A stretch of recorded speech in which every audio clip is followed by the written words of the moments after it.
Mr. Buckley. Mr. Gallagher. Here. Mr. Cater. Here. Quorum is present. As you wish, please stand for the pledge and the invocation. I pledge allegiance to the flag of the United States of America and to the republic for which it stands, one nation, under God, indivisible, with liberty and justice for all. Dear Lord, please continue to be with the families that need you and be with us all as we go along and do what's best for the county. Dear Lord, please keep Buckley family and also Clay's family in your mind as we go along today also. I ask this in your Son, Jesus Christ's name. Amen. Amen. Everybody's asking, Kobe is doing better, he's eating well. This is yesterday's report, and they're trying to fly him. I say he has flown, but there's some weather issues in Atlanta that they may not have flown yet. So they're trying to get him down to Atlanta for a special rehab unit. But they appreciate the prayers, ask you to keep them up. Okay, I want to amend the agenda today, add request for qualifications for construction manager at risk, and it's for the jail unit. So I've got that on item number 3. If we go ahead and amend the agenda, do I have a motion? Make a motion to amend the agenda to add the mental health chronic care unit. Okay, and I second that. All in favor, aye? Aye. Okay, I have that on third item of general business. Consent agenda, we've got 9 items on it today. And Sydney, we've had all kinds of spellings on Sydney, so we don't know which is correct, but there it is. And so a motion to approve the consent agenda. I make a motion to approve the consent agenda. I second that. All in favor, aye? Aye.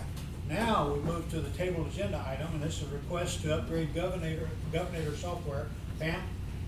I've talked to IT, and they said it's gonna take some time to make any conversions anyway, and their recommendation is we just go ahead and approve this update for now and let time go by, and then as you retire or wish, whatever you wish, in another year or so, make that decision on what software to go to if there's a change. So for now, we'll go ahead and approve this. All right. Motion to approve? I make a motion to approve the request to upgrade the governor software. I second that. Any questions, comments? Just for the record, it's Governor Mentor. Go mentor. No. Okay, okay. I was like, did I read it After wrong? Sydney, I'm lost. Okay, thank you. Governmentor. Yeah, that makes more sense. All right. It's been one of those days already.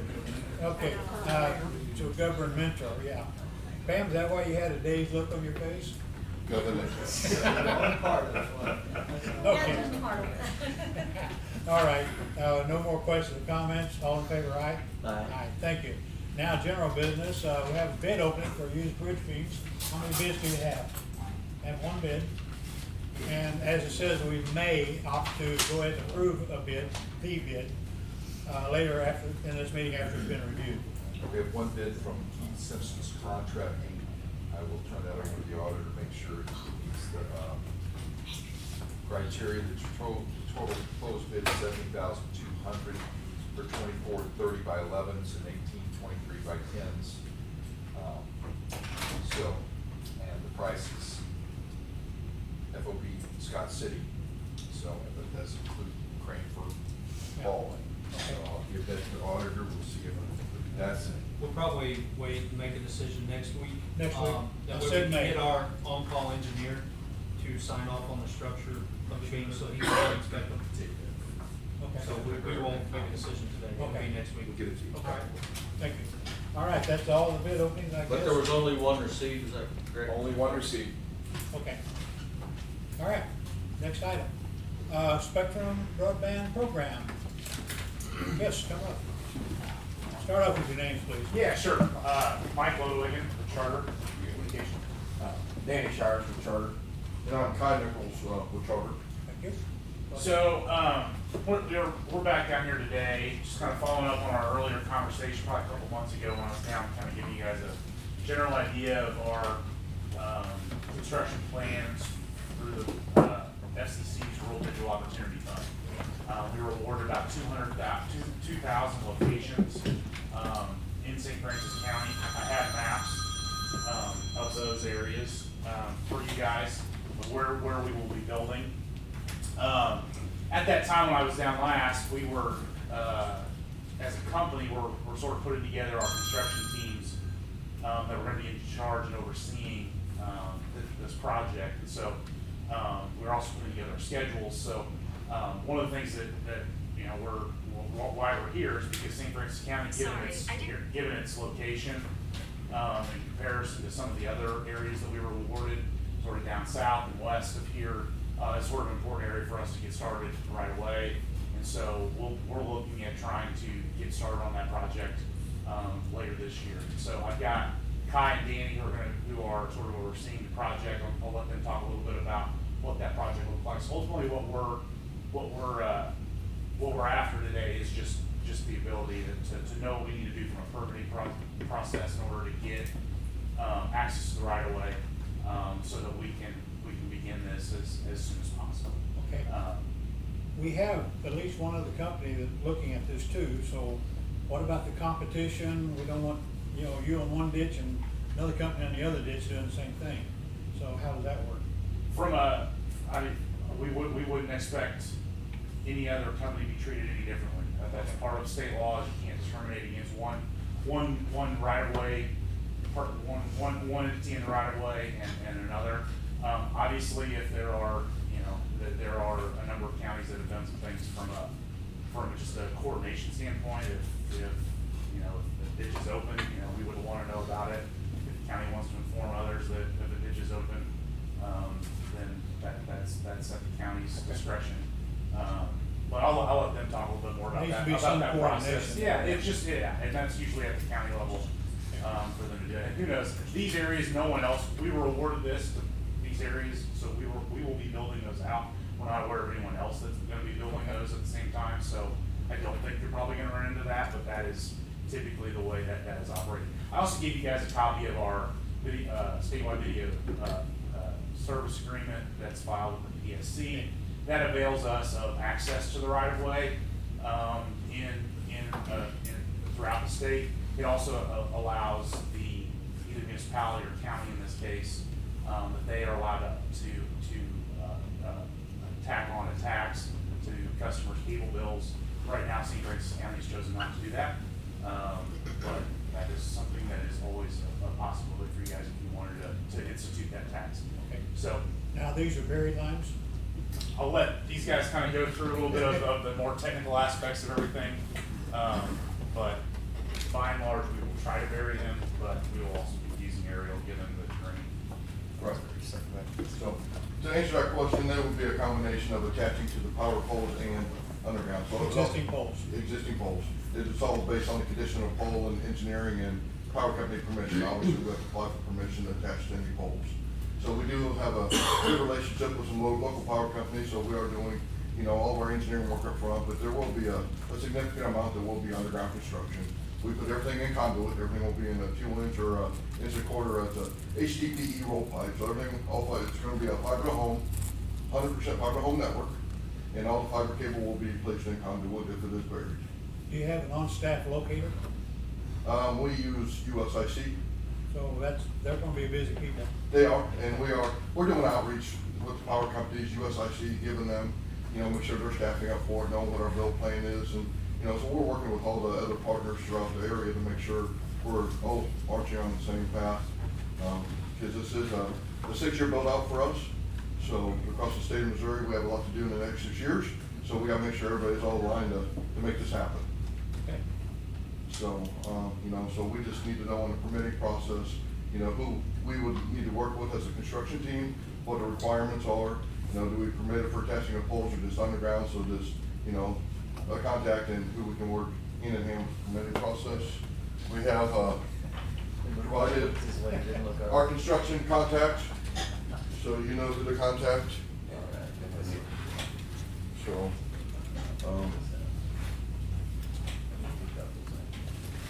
so, and at any time, if you need anything via email or electronic version, all you gotta do is let me know, and we can get that to you guys. So, do you guys have an established right-of-way permitting process today? No, we do not. On that, keep staring at road and bridge guys, they're gonna have to be involved with it heavily. We are.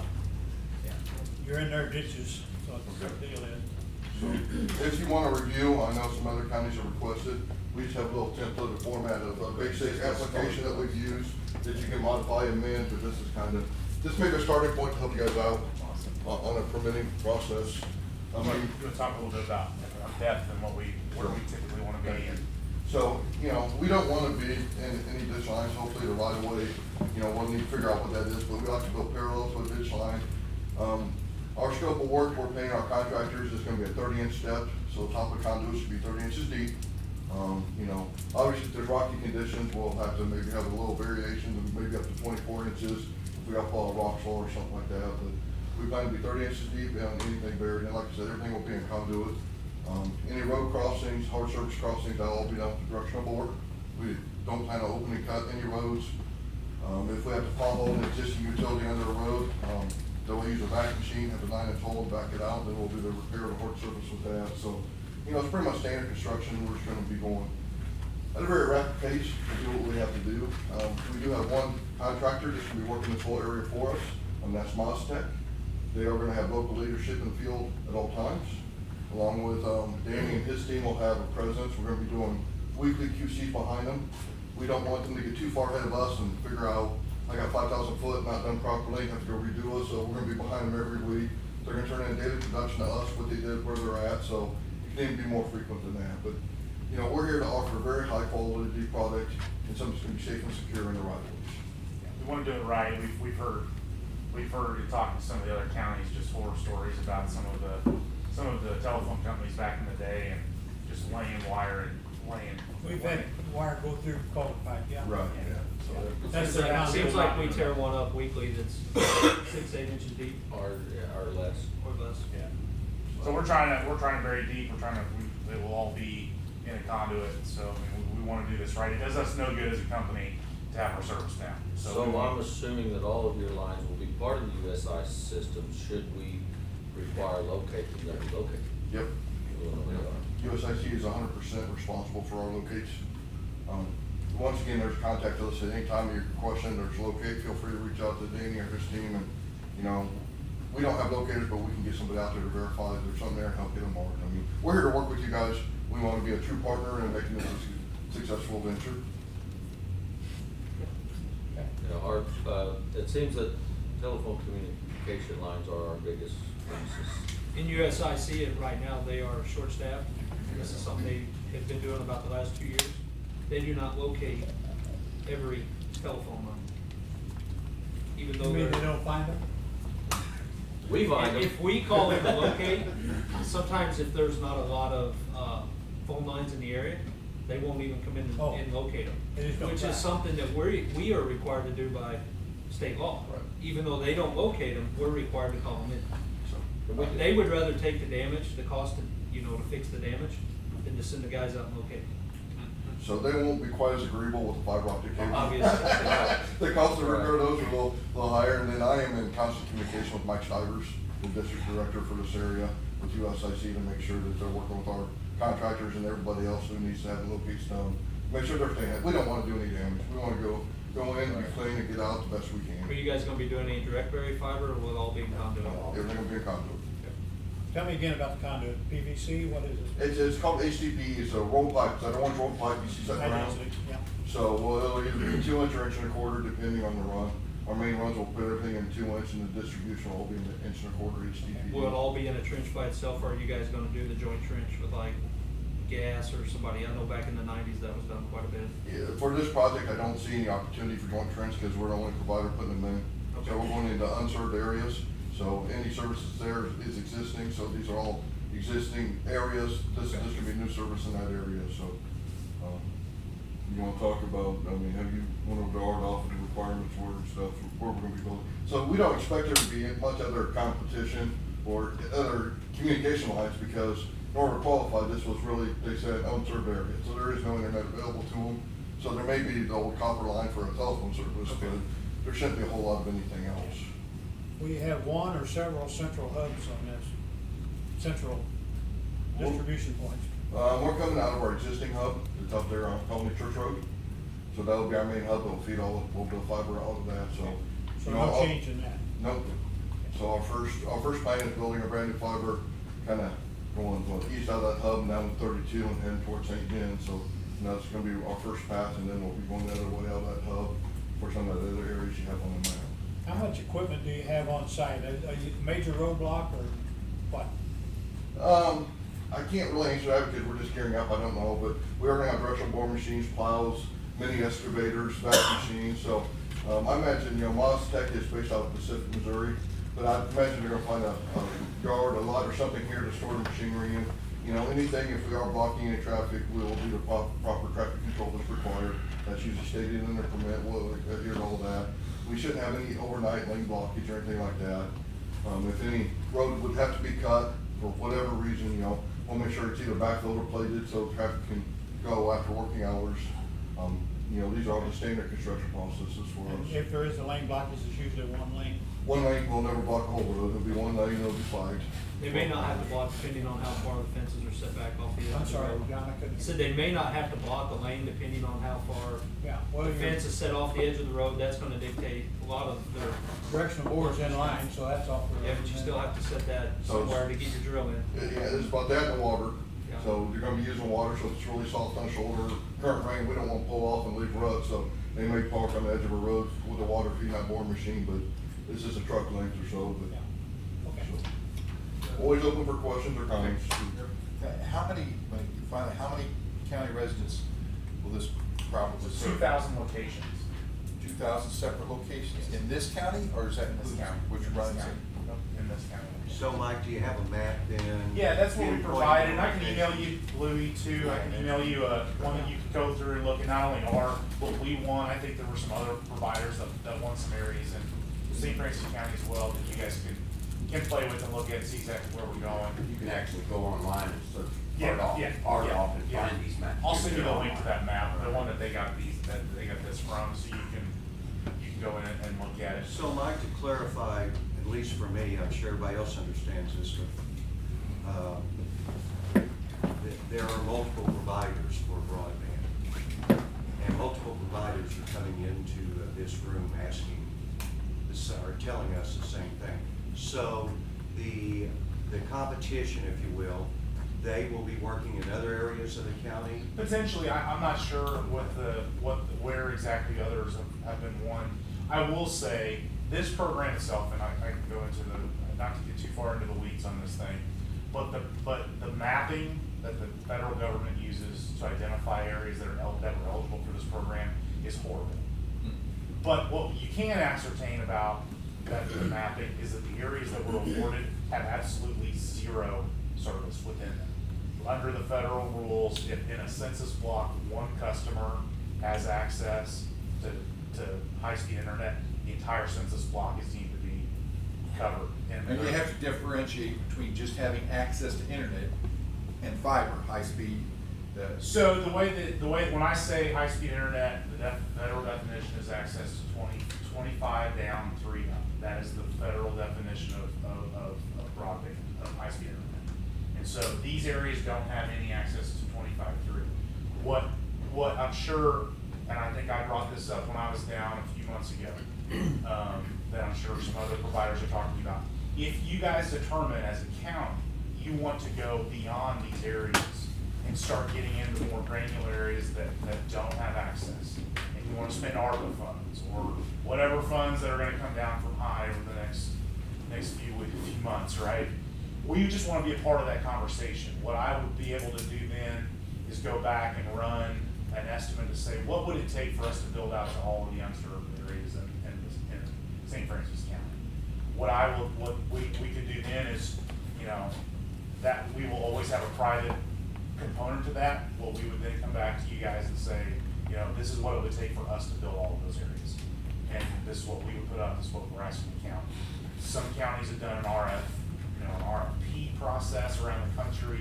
Some of them have been a little bit more aggressive in spending that money. So they'll do an RFP and say, providers, give us your proposals to serve areas within the county. So if it just becomes really important when you go down that process to make sure, as a state and within just the provider community, we are trying to focus on getting service to where it's not. So, as a county, you guys would need to be, if you want to continue that process, is to be very diligent to make sure that the areas that you're paying for are areas that don't have access. For instance, there's no reason for you guys to be spending money in Farmington. fully served, they have access. You know, you go into, you know, some of the rural areas out, you know, on the western side and out east, they don't have anything, right? So we want to try to solve those problems first, and then we can start talking about funding multiple providers. Well, with 2,000 sites that you're implementing, what's the estimated cost on For this, do you have? I don't have the cost. We can get you that. But we're looking, estimated approximately 100 miles of fiber built. So, is what's gonna take to get to these 2,000 SCC locations. And some of it's gonna be, some of that is variable, because it's inevitably gonna be, you know, it's more expensive to dig, it's even more expensive to dig in rock. If we go aerial, you know, if the poles are good and they can accommodate, an additional attachment, then that's no big deal. But if those poles need to be replaced, just to give you an idea, if we come to a pole, from a budget perspective, we come to a pole that needs to be replaced, we budget $10,000 to replace a pole. I mean, it becomes, and you're talking about one every 70, 80 yards, if they need to be replaced, it becomes really expensive. I don't know if Mike admitted when he was here, because I wasn't here the first time he was here, that he actually interned for me at the Capitol and then came back and worked on our staff, the majority leader when I was in the Senate. Then he found better employment. And he'll still stay in the same room with you. And yeah, still stays, so. Okay. So he's familiar with Farmington because for several years you did all the communications that's of the office, and we're here on the ground and knows this area. I know you live in Kansas City now. You have a map of approved areas? Yep. And this is allocated to you, I take it? Yep. Does anybody else have these same areas? Nope. So there's no competition on that? So everything was awarded by a census block. Okay. So only one provider was awarded a census block through this whole reverse auction program. Okay. So where your overlap will be is when we're building out from a hub, we might cross somebody else's census block just to get a distribution fiber to one of ours. So that's maybe where a little overlap. of So Big River is competition. in another location, possibly? They could be, you know, I know there's. I don't think Big River participated in this program this time. I know they participated in previous iterations of this program. I know like there were a couple other providers in there. Okay, I got a question real quick, Harold. yes. The only reason you guys are segmented is just because of the grant that you got. So any other business can if they provide with their own money. Yeah. Correct. I'm sorry, that's that again. So the only reason you guys are doing the 2,000 connection is from the funding of the government grant. Correct. But there could be other companies not using that grant and can still use that same raceway. So Or companies using the grant and wanting other areas. Well, if they use a grant, they can't compete with these guys in that They area. would have, But if they do it yeah. by themselves, then they can. Yeah, they could. I just, Right. there's a reason these areas are unserved. But why would they? You know, Well, like, There's a lot of reasons. I'll agree with that. Customers per mile. But there, I know it's more competitive, because I know some of them didn't apply for the grant, but still working in building up the broadband around this area as well. yeah. So it doesn't eliminate competition. Right. But, you know, they're not gonna get it funded, so yeah, we could go build anywhere if we chose to. Whether we want it or not, it'd just be, instead of being 80% funded by charter, it'd be 100% funded by charter. Okay, will all areas be served when are all areas going to be allocated? I'm trying to word that. Within the areas that we were, the census blocks that we were awarded, Okay.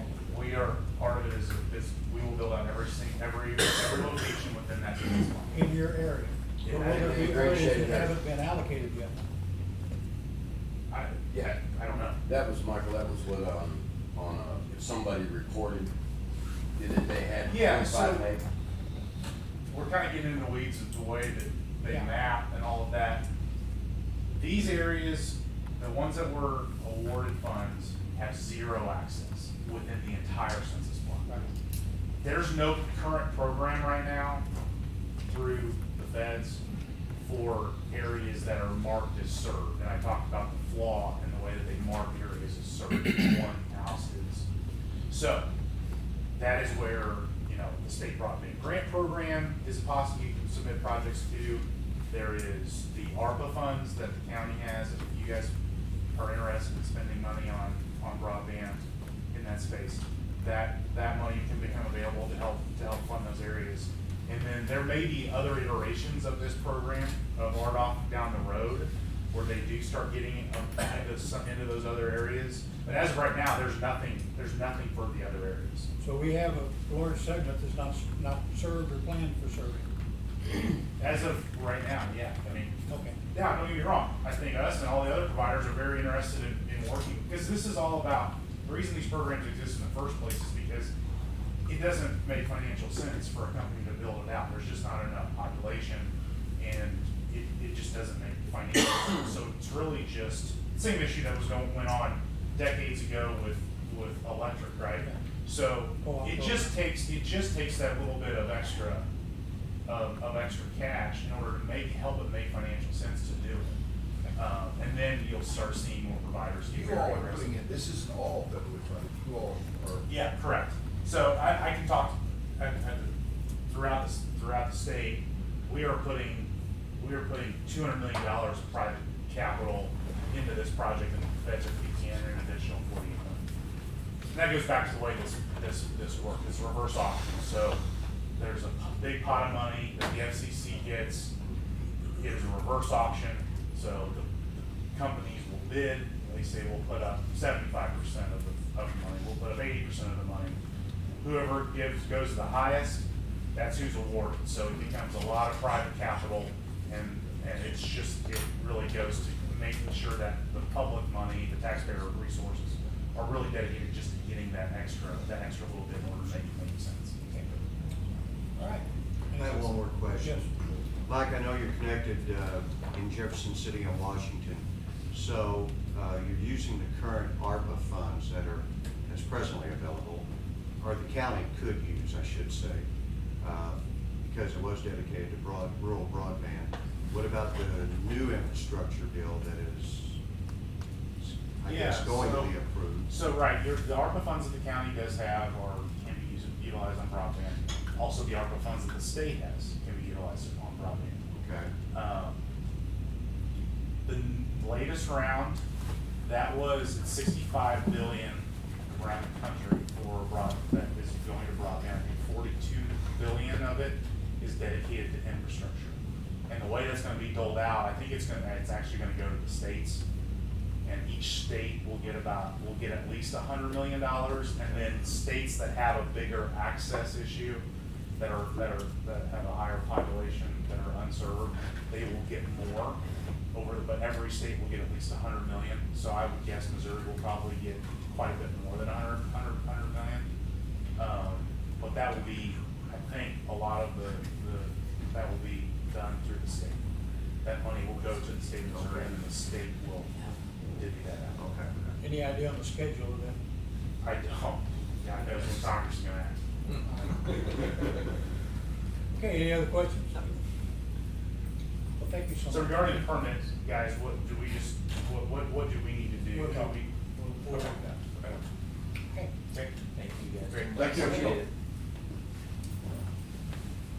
Now we're going to the amended agenda item.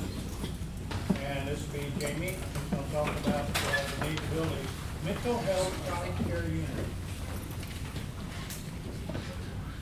Since I started at the jail administrator, we've been looking at a way to get federal inmates into the facility to generate revenue so we could be, have more money and maybe sustain ourselves. One of the things we're looking at, and through ARPA funding, is building onto it a mental health chronic care unit.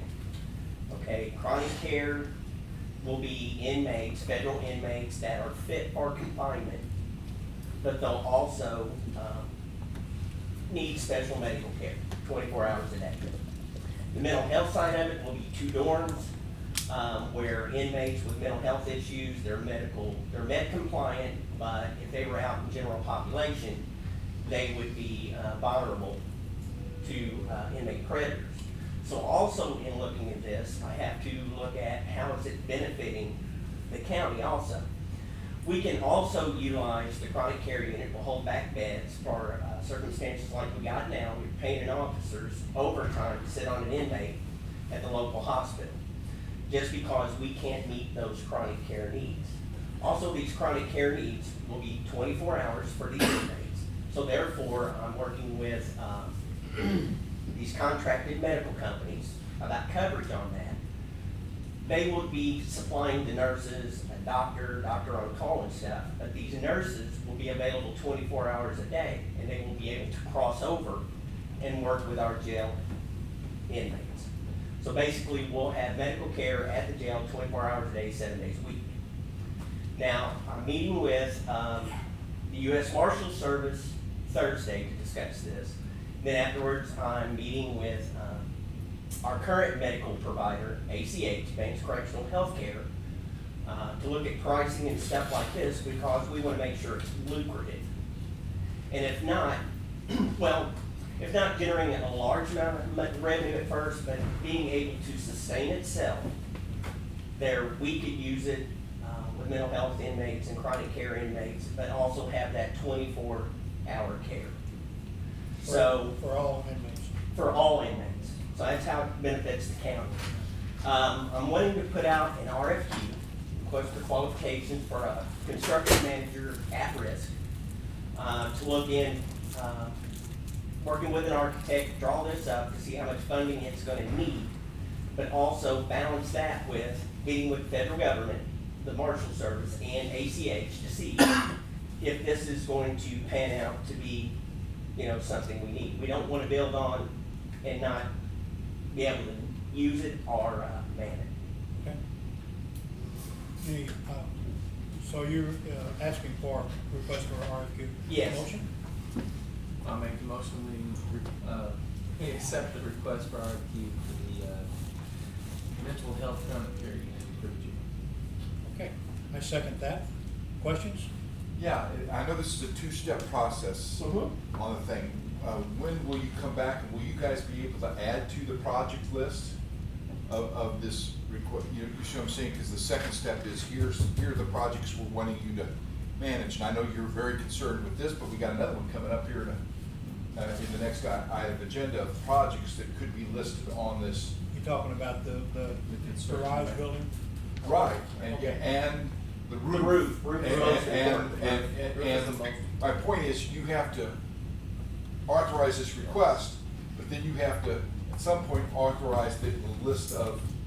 The construction manager at risk can take on several jobs. Absolutely. So that would be the answer to that. So he can do that. Okay, That person but can- you all are gonna have to come up with that. Yes. That list. Yeah, we've got that list, yeah. And then we We're have to actually approve streamlining that. a lot of this Yeah, we too, have to so. approve that list when you come up with, I just telling you, it's not just one thing, you have to have the list too, Yes. that comes up with. Doesn't have to be done at the same time, but both have to be performed. Okay, second, or questions? Yes. Can you explain the difference between this and the engineer we already have on retainer? Harold has that information. You mean SSC? Is that what you're talking about? We have talked to them and they say they need more help and need more people, so, yeah. Do we have that in writing? Yeah. Because per our contract, it has to be in Okay. a formal written signed. Right. And they made you sign Right. this. Yes. Yeah, That's- they Well, may- they right, may answer. and actually, the construction manager at risk will also work with SSC to help streamline what they already got their plate full. So, yeah, this will actually help out when we Okay. get this thing done. All right. Any other questions? How are you going to post this RFQ? Are we going to post it? Will it be printed in the paper, correct, Mr. Clerk? Yeah. And on our website? And We're gonna do the website for sure, and Yeah. if you could, want us to, we'll do it. let's do it in the paper too. All right, any other questions? All in favor, aye? Aye. Thank you. Okay, now we're gonna talk to Road and Bridge. Jim. Clay Copeland, Superintendent of Road and Bridge. Commissioners, let me back up just a moment before we address this. In approximately 2014, 2015, our current facility that Road and Bridge was using at that time, not our current one, but at that time, was there on Maple Street, and the building was deteriorated to a point to where repairs were not practical. And we were also in the middle of town, so it was decided upon then that Road and Bridge move to a new facility. We sought out different locations, and we the road bridge department or through the county commission, purchased the property that we currently now have on Woodlawn Drive. It's out of town, it's near the highway, it's a great location. However, when we moved in there in 2017, the building was not necessary, the facility was not necessarily conducive to our needs. We made it work. We have made improvements to the facility in-house throughout the past 4 years. But we're to a point now where we need to do some building expansion that is beyond the scope of what we can handle ourselves in-house. And we're busy with getting roads prepped for overlay, building bridges and all that. So, with the latest over the past couple of years with the COVID epidemic,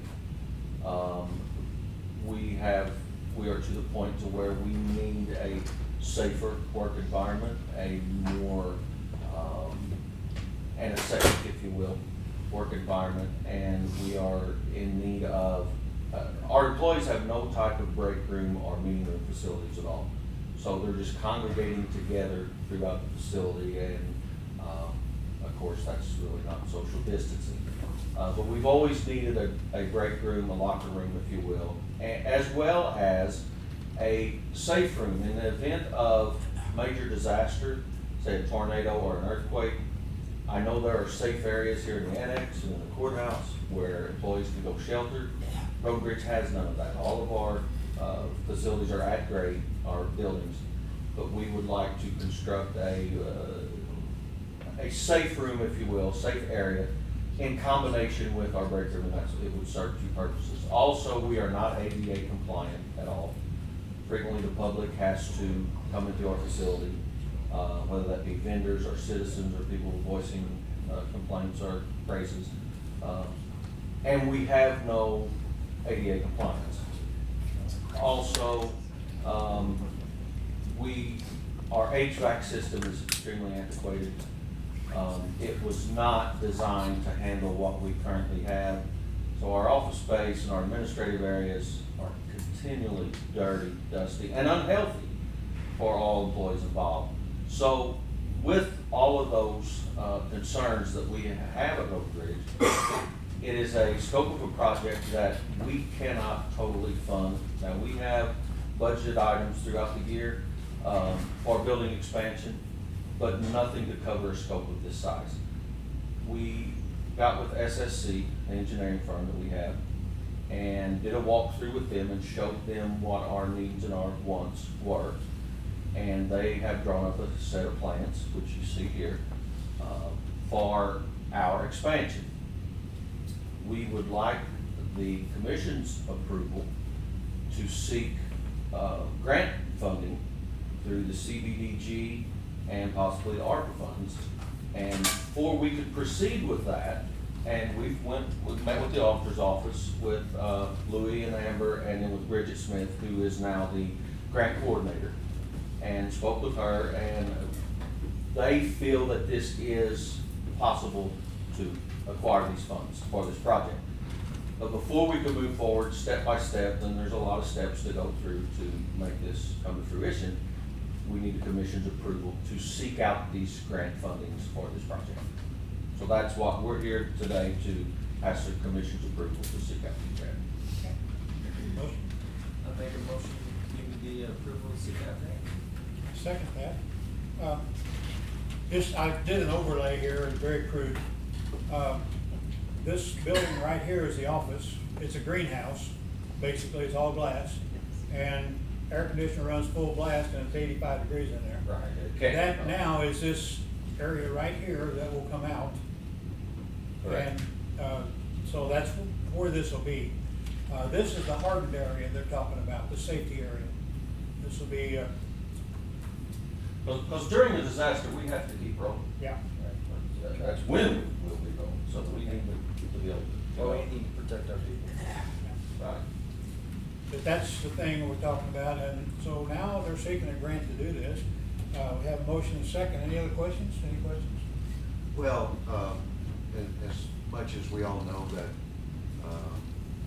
human safety is critical, I'm sure IT would agree that we need the security of the technology during a crisis to be safe as well. They have an area in this hardened area for security, Yes, for IT. for our IT, yeah, will be in that area. And then we have really no area for large meetings of any type or any type of training. This would utilize it for a variety of reasons.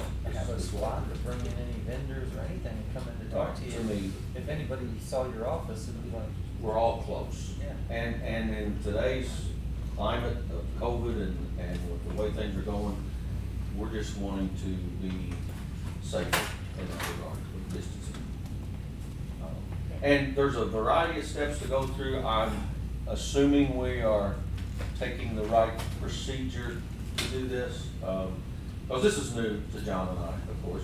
That's new to It's new everyone. to everybody, but the, ARPA funds, Yeah. But, so this is our next step. And this is our opportunity to get these things done. Yes. We're the auditor's office is fairly confident that the CDBG grant funding could take up most of the cost. Most of it would be a matching grant. Okay. but it can also be utilized for other areas of the county as well. Right. Other infrastructure upgrades throughout the county should these processes go through. And should this be approved, of course, John and I will be working closely with the auditor's office, especially Bridget, to get this grant process correct. Okay. Yes, Bob. Is there have you got a cost estimate what this might be? Not necessarily. We just received these plans from the engineer, the architectural drawings. With rising construction costs, we really don't know at this point. I know this is a wide range, but somewhere between $500,000 and $1 million. But we really don't know. I know that's a broad range, but it's something in that area. Okay. Any other questions? All in favor? Aye. Aye. Aye. Thank you, Clay. Yeah. Next regular meeting, next week, right here. Other bids, correspondence? I don't have anything, you? Public comments? Departmental reports? Just want to give you one reminder, we have to set the tax rate. We need to set that for the 31st. I will not be here next Tuesday. The following Tuesday is the 31st, so what we've done in the past is set the public hearing at 10 o'clock with the commission meeting to immediately follow. Okay, Just a heads up. okay, thank you. Okay, any other departmental reports? I make a motion we adjourn. I second that. All in favor? Aye. Thank you. It's